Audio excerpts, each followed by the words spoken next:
नमस्ते नमस्कार अनि हार्दिक स्वागत छ सबैजनालाई। म चाहिँ अहिले यो घरती गाउँको भाइरल पुल गाममा छ एउटा। अहिले यहाँ एउटा उसमा घरती गाउँमा पनि रहेछ र म चाहिँ यो पुलमा चढेको छु हैन। यो घरती गाउँ र भाबाङ जोड्ने पुल यस्तो खतरा भाइरल रहेछ। हेर्नुस्, हाम्रो यता पछाडिको हाम्रो भेनाजु र मामा चाहिँ यहाँ अगाडि आउन सक्नु भएन, तर म आइपुग्यो है। यस्तो खतरा छ कि आमामा, यस्तो आकाशे छ कि तल खोला, यता खोला अनि यतातिर पुल छ, दायाँ बायाँ पुरै खतरा छ। म चाहिँ यता जाँदैछु, उहाँ हाम्रो मामा र भेनाजु चाहिँ फर्किनु भयो किनभने चाहिँ यो बिचमा चाहिँ आउन सक्नु भएन, उहाँहरूको आँखा घुम्छ अरे।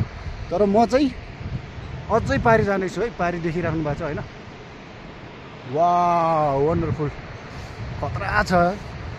तर यो सेम गामकै जस्तै बनाएको छ, तर गामको जतिको लामो चाहिँ रहेनछ, तर अग्लो, असमै अग्लो। गामको भन्दा अग्लो, तर गामको चाहिँ लामो छ है। यो चाहिँ घरती गाउँ, विशेष गरी यो चाहिँ घरती गाउँ र यता भाबाङतिर जोडिएको पुल रहेछ, बहुत अग्लो। अनि तल देख्न सकिन्छ दुई खोली जोडेर तल यतातिरको साइडतिर चाहिँ एउटै भएर गइरहेको छ, मिलन भएर गइरहेको छ है।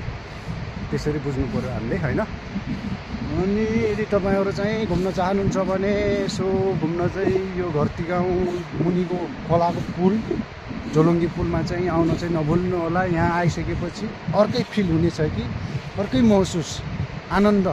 हावा पनि यस्तो फ्रेस आइरहेको छ कि यताउता सबैतिर हेर्न चाहिँ मिल्छ। वाह, भ्यू पनि यस्तो बवाल देखिएको छ, हरित हेर्न सक्नुहुन्छ है, देख्न सक्नुहुन्छ। वाह, यो तल रहेछ, टक्क मैले देखाएँ।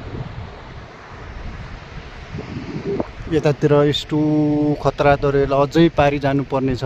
यता चाहिँ भाबाङ जाने बाटो हो र यता चाहिँ घरती गाउँतिर जुन यो बजार एरियातिर जाने बाटो हो।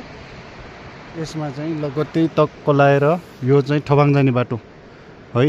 यो चाहिँ ठबाङ जाने बाटो र त्यसको साथमा चाहिँ लगत्तै यो चाहिँ उता डारबोटदेखि लिएर लिबाङतिर जाने, तल सुलचोरतिर जाने बाटो हो।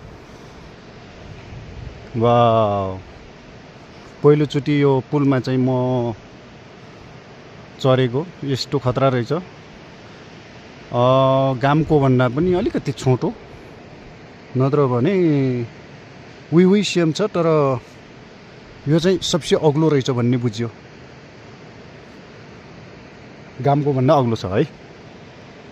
ल यति भन्दै म चाहिँ हल्का भिडियो बनाएँ जानी नजानिकन होइन। हजुरहरू चाहिँ यसो यता घुम्न आउने मन लाग्यो भने चाहिँ अथवा इच्छा चाहना भयो भने चाहिँ यो रोडमा, यो पुलमा चाहिँ आएर चाहिँ यसो हेर्नु होला कि यस्तो बवाल देखिन्छ यताउता भ्यूहरू। अनि त्यसपछि तलको गाडी रोडहरू पनि बवाल देखिन्छ र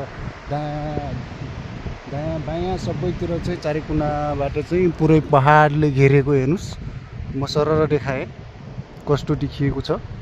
वाह, हेर्नुहोस् यस्तो छ भनेपछि बवालै छ नि होइन र? तपाईँ हामीले नै देखेर नै उस गरिसक्यौँ, महसुस अथवा अर्कै फिल गरिसक्यौँ कि होइन र? ल धन्यवाद। फेरि आगामी दिनहरूमा चाहिँ यस्तै अब राम्रो नयाँ ठाउँमा चाहिँ गइयो भने चाहिँ म फेरि यस्तै खालको भिडियोहरू चाहिँ लिएर आउने नै छु। र अहिलेलाई भने मलाई बिदा दिनुहोस्। नमस्ते नमस्कार।